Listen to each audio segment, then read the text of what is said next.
समाचार प्लस, खबर वही जो हमने कही।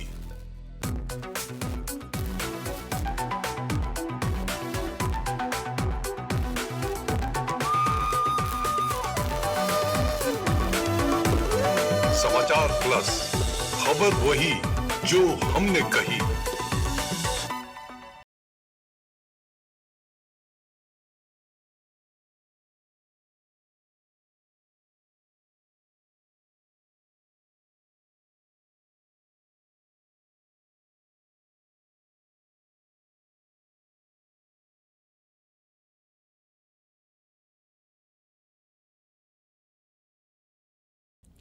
करता करे न कर सके, अहिव करे सो होए, तीनों लोक नौ खंड में महाकाल से बड़ा ना कोई।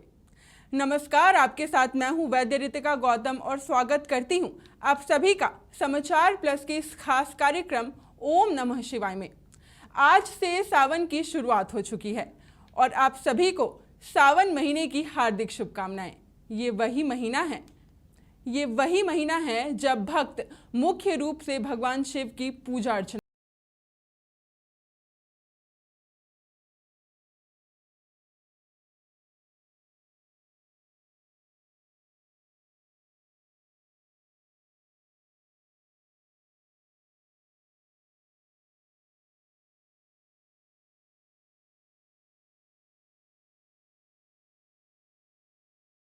का महीना यानी चारों ओर हरियाली।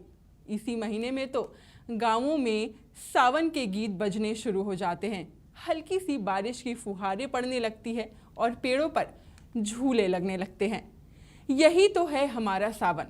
तो चलिए सावन के इस महीने में हम भी रंग जाते हैं और इस महीने के हर्षोल्लास का स्वागत करते हैं।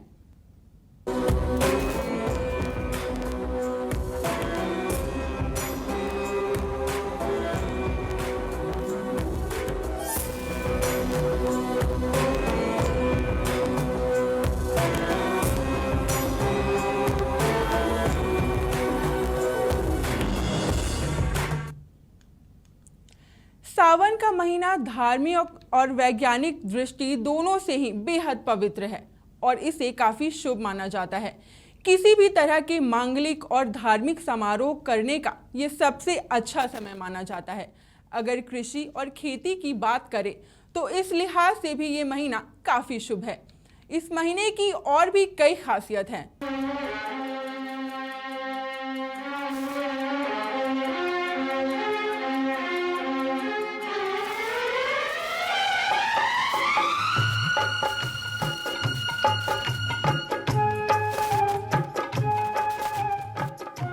सावन का महीना यानी भगवान भोलेनाथ का सबसे प्रिय महीना। ये महीना सिर्फ भारत में ही नहीं बल्कि विदेशों में रहने वाले हिंदुओं के लिए भी काफी महत्वपूर्ण है।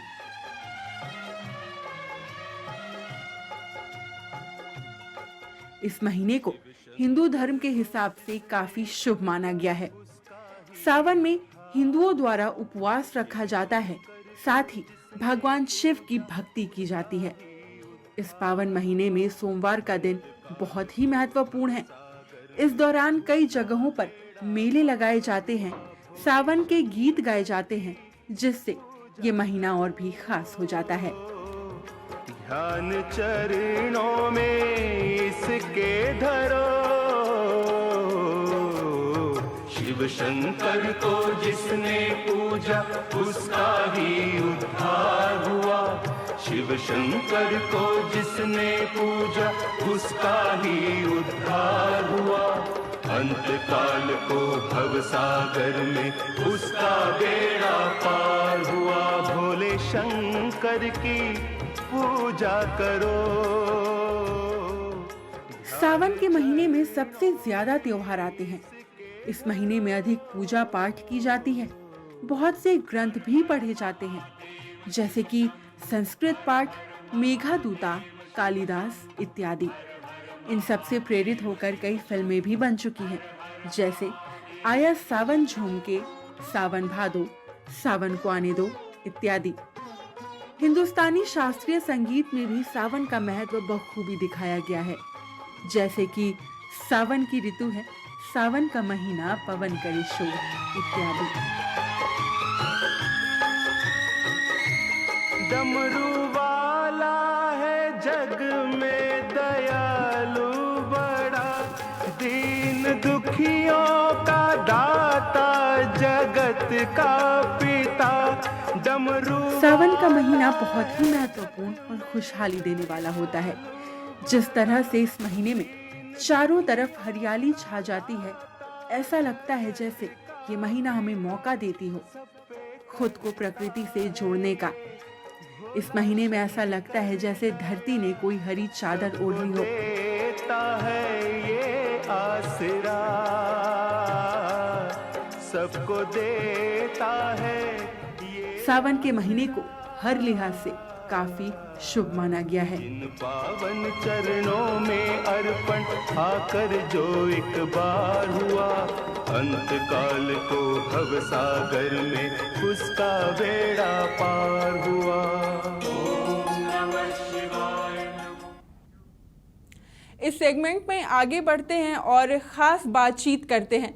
और ख़ास बातचीत के लिए हमारे स्टूडियो में मौजूद हैं आचार्य श्री कृष्णकांत जी। सर, हमारे स्टूडियो में आपका बहुत बहुत स्वागत है। सावन का महीना है, सावन की आज से शुरुआत हो चुकी है। और जब हम बात करेंगे सावन की, तो कहा जाता है सावन में मुख्य रूप से हम भगवान शिव की पूजा आराधना करते हैं। और आज का सवाल मैं शुरू करूंगी कि जब हम देवता गण की बात करते हैं तो देवताओं को भगवान शिव को लेकर कितनी भक्ति है, आप इस ओर आप हमारे दर्शकों को बताइए। देखिए, सबसे पहले मैं समाचार प्लस के सभी लोगों को आशीर्वचन से विभूषित करता हूं। साथ में जितने दर्शक हैं झारखंड, बिहार सहित पूरे भारतवर्ष में, देश विदेश में जो भी दर्शक हैं, उन सभी दर्शकों को अनंत शुभकामनाएं मेरे तरफ से श्रावण मास के शुभारंभ के प्रथम दिवस पर है। मैं कुछ मंत्रों से विभूषित करता हूं, उसके बाद महिमा का वर्णन मैं करूंगा। आदि शंभु स्वरूप मुनिवर चंद्रशीष जटाधरम, मुंडमाल विशाल लोचन वाहनं वृषभध्वजम्, नागचंद्र त्रिशूल डमरु भस्मयंग विभूषणम्, श्रीनीलकंठ हिमाद्रि जलधर विश्वनाथ विश्वेश्वरम, वैद्यनाथ विश्वेश्वरम। बाबा वैद्यनाथ और बाबा विश्वनाथ भारत की रक्षा करें और भारत के सभी लोगों पर कृपा बरसाकर भारत को जय जय करें। आइए, आपका बड़ा सुंदर प्रश्न है। आप पूछ रहे हैं कि भगवान शंकर के प्रति देवताओं के क्या आस्था है। तो मैं एक वर्णन, शास्त्रीय वर्णन सुना रहा हूं कि नर्मदा के तट पर देवता और दानव दोनों निवास करते थे। भगवान शंकर की भक्ति में देवता भी तल्लीन थे और दानव भी तल्लीन थे। भगवान की भक्ति करते करते दैत्यों को अधिक शक्ति मिलने लगा और देवताओं को भी शक्ति प्राप्त होने लगी, किंतु दैत्य अपने आसुरी शक्ति के द्वारा देवताओं को ग्रसित करने लगे। और ग्रसित जब करने लगे तो सभी देवता भगवान शंकर के आराधना में तल्लीन हो गए और भगवान से प्रार्थना किया, त्राहिमाम शिवशंकरः, त्राहिमाम शिवशंकरः। सभी देवता भगवान शंकर के यहाँ गए और भगवान शंकर के यहाँ जाकर निवेदन किया कि प्रभु, वर्षों से हम लोग आपकी सेवा में लीन है, किंतु आसुरी जो शक्तियां हैं, जो उग्रवादी तत्व हैं, उन उग्रवादी तत्वों से कैसा मेरा निदान हो। तो उन उग्रवादी तत्वों को निदान करने के लिए भगवान शंकर ने देवताओं को अभय दान दिया और देवता को विजयी प्राप्त हुआ और दानव का अंत हो गया, अर्थात दानव हार गए और देवताओं का विजय हो गया। तो जो भगवान शंकर की आराधना करते हैं, भगवान शंकर की कृपा से उनको विजय मिलता है। अगर विद्यार्थी है तो विद्यार्थियों को विद्या की प्राप्ति होती है। अगर कोई व्यापारी है तो व्यापार में उन्नति होती है। कोई अधिकारी हैं, पदाधिकारी हैं तो उन्नति के साथ उनको जस कीर्ति मिलता है। और कोई अगर वक्ता हैं तो उनकी वाणी में सरस्वती विराजमान होकर उन्हें कृपा बरसा कर दिव्य बनाते हैं। कोई न्यायाधीश हैं तो न्यायाधीश के न्यायमूर्ति जो हैं उन न्यायमूर्ति पर कृपा भगवान शंकर की कृपा से देश विदेश में ख्याति मिलती है और उनका भी जय जय होता है। जी, आपने हर बिंदुओं से बताया कि अगर हम भगवान शिव की आराधना करते हैं तो इसका क्या फल मिलता है। अब हम आते हैं सावन पर, जिसका ये हम आज जिस पर बातचीत कर रहे हैं, सावन का महीना। तो अगर हम बात करें, महीने तो 12 होते हैं, लेकिन मुख्य रूप से सावन का महीना क्या महत्व रखता है? देखिए, ऐसा है कि श्रावण मास शास्त्रीय वर्णन है, शिव पुराण में लिखा कि श्रावण मास में भगवती पार्वती व्रत रह करके भगवान शंकर की आराधना की थी। और आराधना करते हुए और भगवान शंकर की आराधना करने से भगवान शंकर प्रसन्न हो गए थे और प्रसन्न होकर पार्वती को अभय दान दिया था। और भगवान शंकर प्रसन्न होकर पार्वती से मिलने आए थे, अर्थात पार्वती अपने ससुराल आए थे, विवाह ससुराल आए थे और पृथ्वी पर मृतलोक में आए थे शिवलोक से। इसीलिए शिव श्रावण की महिमा अधिक है। और श्रावण में इसीलिए श्रावण की महिमा बढ़ गई, भगवान शंकर 1 मास तक, देखिए अभी जो देवोत्थान एकादशी से देवशयनी एकादशी से लेकर देवोत्थान एकादशी तक ये 4 मास जो है, श्रावण मास, भादो, आश्विन, कार्तिक, ये 4 साढ़े 4 मास जो है उसको चतुर्मास कहते हैं। इस चतुर्मास में भगवान शंकर शयन में चले जाते हैं, भगवान विष्णु शयन में चले जाते हैं और भगवान शंकर को पूरे पृथ्वी का सत्ता सौंप कर जाते हैं। यानी काम चलाऊ सरकार अभी विश्व में चल रहा है, भगवान शंकर कमांड कर रहे हैं पूरे विश्व का। तो इस विश्व में भगवान शंकर पूरे श्रावण मास भर पृथ्वी पर विचरण करते हैं, इसलिए श्रावण मास विशेष महत्वपूर्ण है। और श्रावण मास में विशेष भक्तों की भीड़ लगती है। जहाँ भी शिवालय है, घर घर में शिवार्चन होता है। हर शिव मंदिरों में भगवान शंकर का नमः शिवाय त्र्यंबकम जजामहे मंत्रों से गुंजायमान होता है। विद्वान वैदिक लोग मंत्रों से जजमानों के कल्याण के लिए मंत्रोच्चार करते हैं। और सभी पूरा भारतवर्ष ही नहीं, पूरा देश विदेश शिवमय बना हुआ है। जी, अभी आपने जैसा कहा ये बिल्कुल सही बात है। जैसे ही सावन महीने की शुरुआत होती है तो चारों तरफ से हर हर महादेव, ओम नमः शिवाय के जयकारे गूंजने लगते हैं।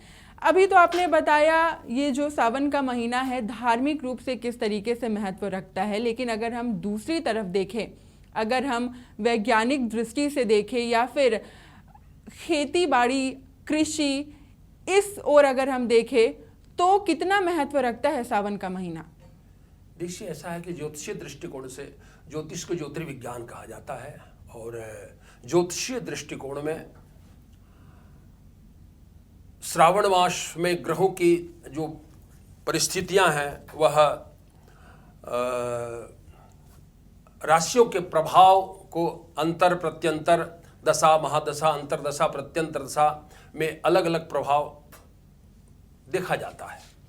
और प्रकृति के नेचर भी बदलते हैं। प्रकृति हरियाली से आच्छादित रहता है और इसीलिए जब प्रकृति अपना आवरण को बदलते हैं प्रकृति, तो जनमानस पर भी उसका प्रभाव पड़ता है। देखिए, मैं भी आज हरा रंग लेकर आया हूँ, हरा रंग लेकर आया हूँ, इसलिए कि श्रावण मास में जनमानस को संदेश दे रहा हूँ।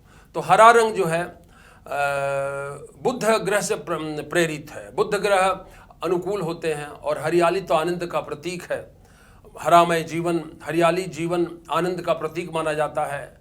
इसलिए श्रावण मास में हरा वस्त्र धारण करना, और आदि शक्ति है भगवान शंकर, माने जगत नियंता है, भक्त के रक्षक हैं, इसलिए संसार आनंदमय रहे, इसके लिए भगवान शंकर के मास में हरा वस्त्र धारण किया जाता है। और बुध ग्रह की अनुकूलता रहे, इसके लिए धारण किया जाता है। और ग्रहों की अनुकूलता के लिए हरा वस्त्र धारण करके माताएं हरा वस्त्र पहनती है, पुरुष भी हरा वस्त्र धारण करके अपने ग्रहों को अनुकूल करते हैं। अभी आपने रंगों की बात की, आपने कहा कि आपने हरा रंग के वस्त्र को आपने धारण किया है। अगर मैं अपनी बात करूं तो मैंने भगवा रंग का कपड़ा मैंने पहना है। तो जब आप देखते होंगे कि जब श्रद्धालु जो हैं वो देवघर जाते हैं तो वो भगवा रंग के कपड़े में जाते हैं, आप हरा पहने हैं। और अगर भगवान शिव की बात करें तो उनका जो प्रमुख रंग है वो श्वेत है, यानी कि सफ़ेद। तो 3 रंग, इन तीनों के बीच का क्या संबंध है? अगर श्रद्धालु जो हैं या फिर हमारे दर्शक जो हैं वो अगर रंगों पर सोचें कि आखिर किस कलर के, किस रंग के वस्त्र पहने, तो क्या इस पर आप कहेंगे? देखिए, श्वेतांगम श्वेत वस्त्रम पूजिते श्वेत गंधई, कहा कि जो भगवान शंकर हैं श्वेतांगम, श्वेत वस्त्र धारण करते हैं और भस्म से, श्वेत भस्म लगाकर एकदम सफेद रहते हैं। श्वेतांगम श्वेत वस्त्रम। अभी आप देखे होंगे कि भारत के रत्न प्रधानमंत्री नरेंद्र भाई मोदी जी जब देवघर पहुंचे तो श्वेत वस्त्र पहनकर गए थे। श्वेत वस्त्र पहनकर गए और उनके माथे में श्वेत चंदन लगाया गया, इसलिए कि श्वेतांगम श्वेत वस्त्रम, भगवान शंकर को श्वेत वस्त्र श्वेत चंदन अति प्रिय है। लेकिन आपका प्रश्न है कि लोग गेरुआ वस्त्र पहन कर जाते हैं। देखिए, गेरुआ रंग जो है बृहस्पति का प्रतीक है और बृहस्पति देवताओं के गुरु हैं। तो रंगीन वस्त्र पहनकर करने से देवत्व मन में आता है, देवत्व आता है मन में, देव भाव जगता है। इसलिए पीला वस्त्र, लाल वस्त्र पहनकर लोग पूजा में बैठते हैं, अक्सर देखा जाता है। इसलिए नमः शिवाय, शिव श्रावण में जब लोग कांवर लेकर जाते हैं तो पीला वस्त्र पहनकर जाते हैं, बृहस्पति को माथे पर लेकर चलते हैं। बृहस्पति देवताओं के गुरु हैं और देवताओं की गुरु का आशीर्वाद लेने से देवत्व बढ़ता है और मन में व्रत करने का और पूजन करने का भाव दिव्य जगता है और भक्ति का संचार होता है। इसलिए गेरुआ वस्त्र पहनना तो अच्छी बात है, इसीलिए लोग गेरुआ वस्त्र पहनते हैं। भगवान की भक्ति बढ़े और भगवान शिव की भक्ति में मेरा जीवन धन्य हो। हम भगवान शिव की भक्ति पर अभी बात कर रहे थे, तो इसी को और आगे बढ़ाते हैं। अब आप ये बताइए, मैं पूछना चाहती हूँ कि महीना तो 12 है और मुख्य रूप से भगवान शिव जो हैं उनको ये सावन का महीना इतना प्रिय क्यों है? आखिर क्या खास है जो भगवान शिव सावन के महीने के प्रति इतने ज़्यादा आकर्षित होते हैं? देखिए, ऐसा है कि नमः शंभवाय च मयो भवाय च नमः, शंकराय च मयस्कराय च नमः, शिवाय च शिवतराय च नमः। ये वेद का मंत्र है, यजुर्वेद का मंत्र है। नमः शंभवाय च मयो भवाय च नमः, शंकराय च मयस्कराय च नमः, शिवाय च शिवतराय च। शिव, मैं पहले भी थोड़ी देर पहले कहा कि शिव को श्रावण मास इसलिए प्रिय है कि भगवान शंकर पृथ्वी पर विचरण करते हैं और पृथ्वी पर रहने के कारण भगवान शंकर की कृपा सद्य भक्तों को मिलती है। शिवलोक से भगवान शंकर पृथ्वी पर आकर 1 मास, पूरे श्रावण मास भर पृथ्वी पर विचरण करते हैं और जो भक्त उनकी आराधना करता है उस भक्त की सभी मनोकामनाओं को पूर्ण करते हैं और भक्त के घर में आनंद की वर्षा होती है। क्योंकि भाविको मेट सकहि त्रिपुरारी, शास्त्रों में लिखा कि विधाता के विधान को मोड़ने की क्षमता केवल भगवान शंकर के पास है। अगर विधाता ने कुछ लिख दिया उल्टा पुल्टा तो उसको सीधा करने की क्षमता भगवान शंकर के पास ही है, क्योंकि तो औघड़दानी है, उनको कुछ नहीं चाहिए। चाहे देवता हो, चाहे मनुष्य हो या कोई भी हो, जिसके पास त्याग होगा उसका जय जय होगा। भगवान शंकर 20 पान कर गए। समुद्र मंथन जब हुआ तो समुद्र मंथन से भगवान शंकर अमृत छोड़ करके 20 पान किए। क्यों किया? इसलिए किया कि हमारे भक्तों की रक्षा हो। कोई भी चाहे नेता हो या भगवान हो या मनुष्य हो, अगर अपने त्याग को छोड़कर दूसरे के लिए जिएगा तो उसकी ख्याति होगी, उसका नाम होगा। इसलिए भगवान शंकर को महादेव कहा जाता, देवाधिदेव महादेव कहा जाता है, क्योंकि भक्तों की रक्षा के लिए सबसे आगे रहते हैं और जो भक्त उनको जो मांगता है उसको तुरंत दे देते हैं। जी आचार्य जी, बड़ी प्रमुख बात बताई अभी आपने। इस चर्चा को हम और भी आगे बढ़ाएंगे, लेकिन यहाँ पर हम रुकेंगे एक छोटे से ब्रेक के लिए। ब्रेक के बाद फिर हम सावन को लेके और भी कई रोचक जानकारियां लेंगे।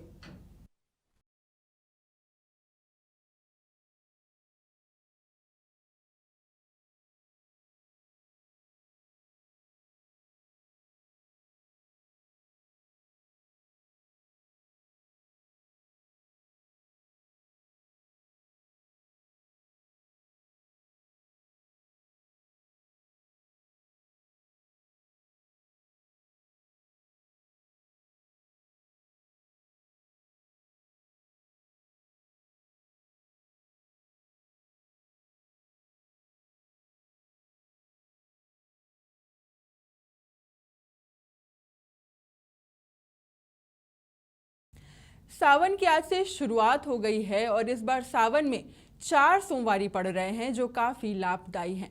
सावन में इन 4 सोमवार को लेकर ज्योतिषविद सुमिता सुमन से खास बातचीत की हमारे ब्यूरो हेड SK राजीव ने। कहते हैं शिव जगत के देवता हैं और सावन का मौसम आ रहा है।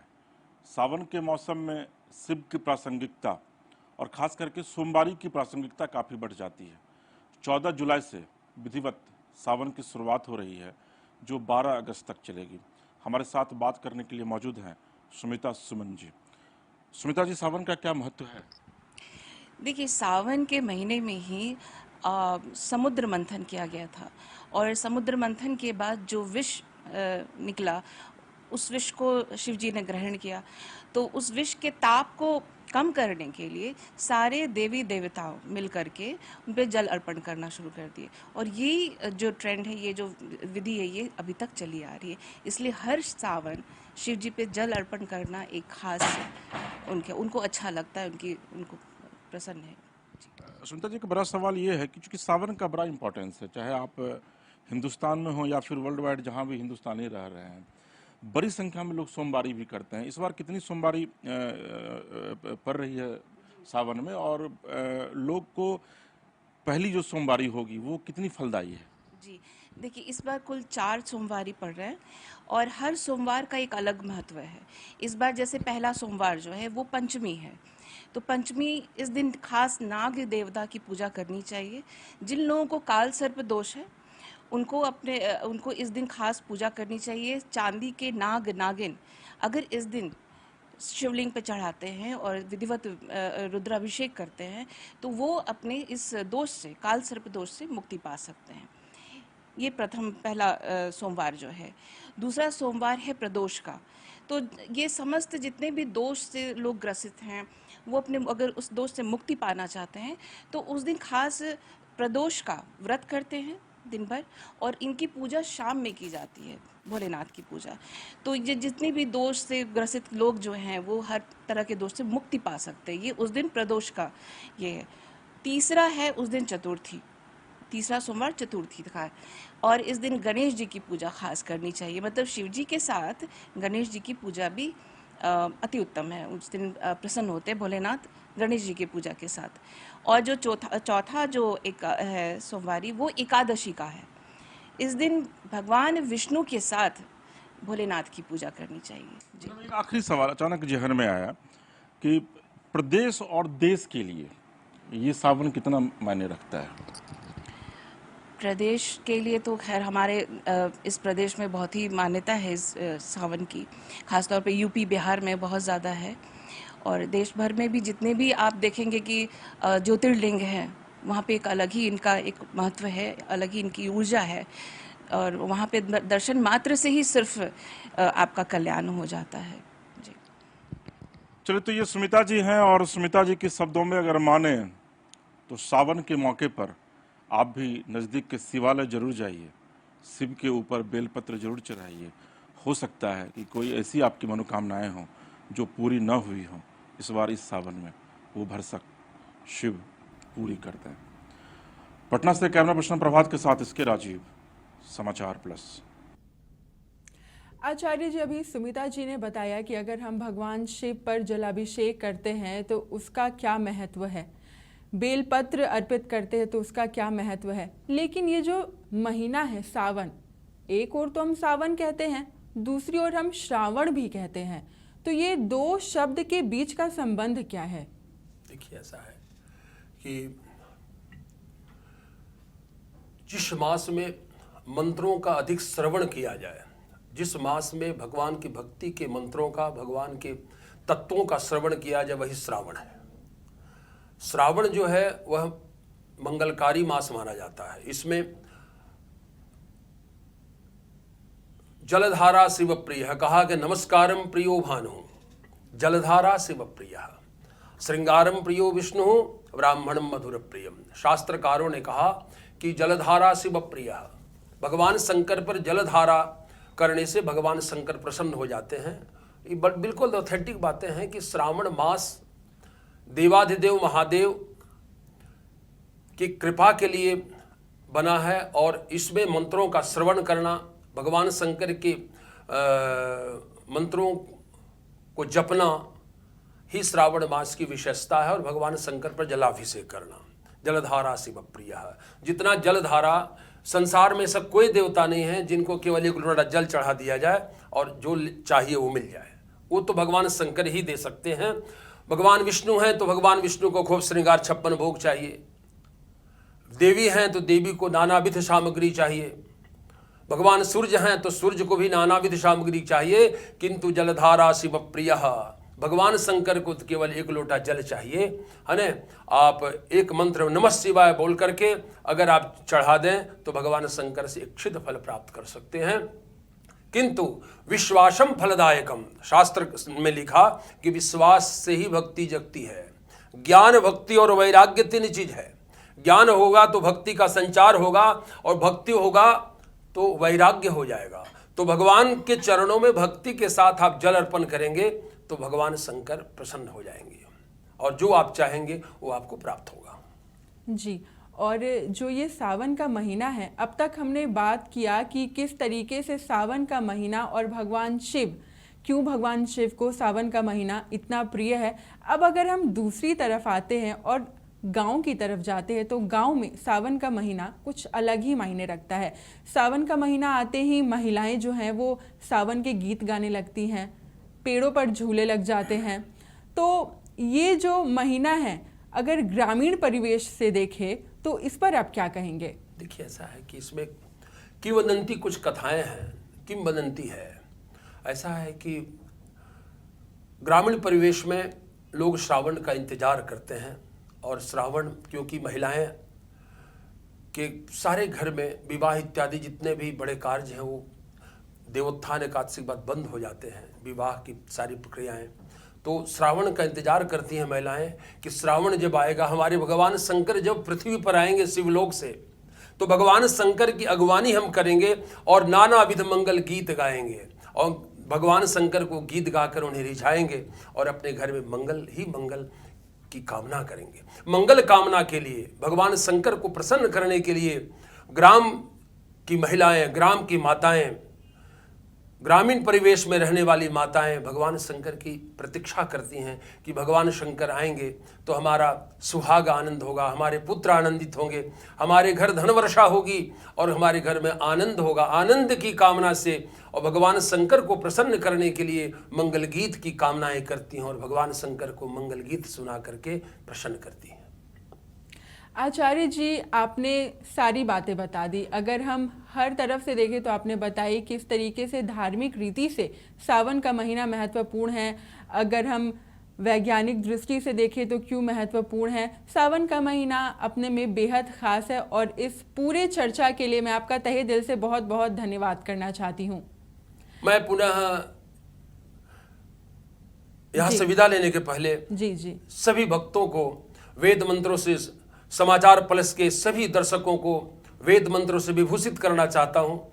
श्रावण का मास चल रहा है, समय समय पर मैं समाचार प्लस में आते रहूँगा और आपको श्रावण मास में दिव्य मंत्रों से विभूषित करके भगवान शंकर को प्रसन्न करते हुए श्रोताओं को प्रसन्न करने की चेष्टा करूँगा। आइए, आदि जटा गंगा तरंग रमणीय जटा कलापम गौरी निरंतर विभूषित वाम भागम नारायण प्रियमणं गमदापहारं वाराणसीं पुरपतिं भज विश्वनाथं पशूनां पतिं पापनाशं परेशं गजेन्द्रस्य कीर्तिं वशानां वरेण्यं जटाजूटमध्ये स्फुरद्दङ्गवारिं महादेवमेकं स्मरामि स्मरामि महादेवमेकं स्मरामि स्मरामि असंख्याता सहस्राणि जे रुद्रा अधिभूम्यां माते खाग्गं सहस्रयोजने वधन्वा नितन्वसि हरिः ॐ सभी दर्शकों को, समाचार प्लस के सभी दर्शकों को अनंत शुभकामनाएं इस श्रावण मास पर, और आपका जय जय हो और सर्वत्र जय जय हो। बहुत बहुत धन्यवाद आचार्य जी, आपने यहाँ आकर हमारे दर्शकों को जितनी भी जानकारियाँ दी। उम्मीद है कि आज उन्हें सावन महीने को लेकर काफ़ी सारी रोचक जानकारियाँ मिली होंगी, और मेरे भी कुछ सवाल थे जो मैंने आचार्य जी से पूछे। उम्मीद है आपको भी उन सारे सवालों के जवाब अच्छे लगे होंगे, क्योंकि वो थोड़े नए थे।